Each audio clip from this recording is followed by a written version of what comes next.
भगवान कहते हैं मैं दूर नहीं हूं, तू पुकार, मैं तेरे अति समीप हूं। तू भरोसे के साथ बोल तो सही।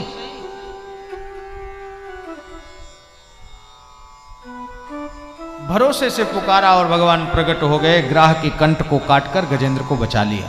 बोलो भक्तवत्सल भगवान की जय। दुर्वासा ऋषि के शाप से इंद्र श्रीहीन हो गए, दुखी होने लगे। ये शाप क्यों मिला? भगवान का दर्शन करके दुर्वासा ऋषि आए, देखा देवराज इंद्र सामने से ऐरावत हाथी में आ रहे हैं, तो भगवान की प्रसादी इंद्र को दे दी। इंद्र ने खुद न पहनकर वो हाथी के गले में डाल दिया। हाथी ने सूंड से उस पुष्प प्रसादी माला को पकड़ा और पृथ्वी में पटक कर पैरों से कुचल दिया। भगवान की प्रसादी का आंखों के सामने अपमान देखकर ऋषि को क्रोध आया। बोले जा, श्रीहीन हो जाए। अब दुखी होकर के इंद्र भगवान की शरण में गया। भगवान ने कहा कि ये दुख तुम्हारे तब मिटेंगे, असुर ही तो तुम्हें परेशान कर रहे हैं। असुरों को साथ लेकर समुद्र मंथन करो, बहुत कुछ मिल जाएगा। मंदराचल पर्वत की मथानी, वासुकी नाग की रस्सी और समुद्र मंथन हुआ, इससे 14 रत्न निकले। सुख रूपी अमृत बाद में निकला, पहले विष निकल आया। विष से सब भागने लगे। हलाहल विष से बचने के लिए भगवान शिव की शरण ली। देव देव महादेव भूतात्मन भूत भावना त्राहिना शरणापन्ना त्रैलोक्य दहनाद्विषा। तीनों लोगों को दहन करने वाले इस हलाहल विष से प्रभु रक्षा करो। परम कृपालु भोलेनाथ ने कंठ में विष को धारण किया, सबकी रक्षा की।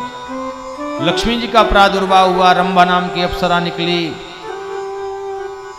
पांचजन्य शंख प्रकट हुआ, ऐरावत हाथी, कल्प वृक्ष, कामधेनु गाय, अमृत निकला तो सब अहम पूर्वम, हम पहले पिएंगे, हम पहले पिएंगे। भगवान ने देखा कि बड़े संघर्ष से समुद्र मंथन हुआ है, छीना झपटी में ये मूल्यवान अमृत नष्ट न हो जाए, इसलिए मोहिनी रूप धारण करके भगवान ने देवताओं को अमृत पिला दिया।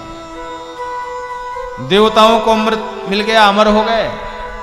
दैत्यों को मदिरा मिली, मदोन्मत्त होकर युद्ध में प्रवृत्त हुए। दैत्यों के राजा बलि हुए। बलि ने कहा असुरों से कि जाओ स्वर्ग को खाली कराओ। बोले क्यों? बोले हमारी राजधानी अमरावती होगी। बोले देवता? बोले जाओ उनको भगा दो, मारो। बोले महाराज क्या मारे, अमृत पी करके घूम रहे हैं मस्ती से, चाहे जितना मारो मरते ही नहीं। बलि ने कहा मरते तो नहीं है, डरते तो हैं, जाके डरा दो, धमका दो। तो ऐसा डराया धमकाया कि देवता स्वर्ग छोड़कर पर्वत की कंदराओं में छिप गए, राजा बन गए बलि। देवताओं की माता अदिति ने अपने पति कश्यप मुनि से उपदेश सुनकर एक व्रत किया और व्रत करके भगवान की आराधना की, तो भगवान माता अदिति के यहाँ वामन के रूप में प्रकट हुए हैं। बोलो वामन भगवान की।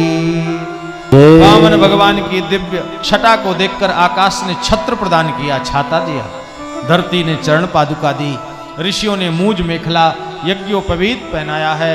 भगवती जगदम्बिका ने भिक्षा पात्र दिया है।